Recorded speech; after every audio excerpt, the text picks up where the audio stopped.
Well, the latest trends are to make boards smaller and carry more information. So if you can think of your mobile phone, it's denser, more functionality, which is delivered by finer lines on a printed circuit boards, thinner, more multi-layers, more layers in the printed circuit boards, smaller holes, etc. Those would be the trends, in addition to lower weight in some applications.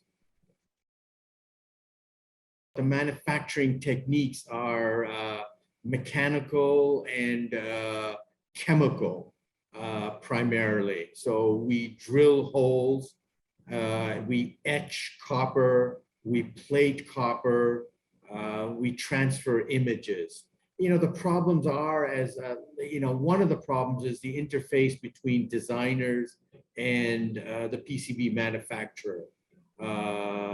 Typically, the electronic designer uses a CAD software to design it, has too little understanding of the processes.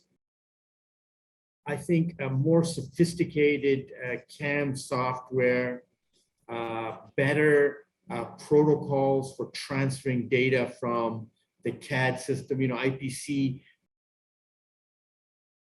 Well, high layer count, I think especially with 5G and new technologies, you know, be it IoT or smaller electronic devices, allows a designer to save space, right? It allows them to make boards smaller.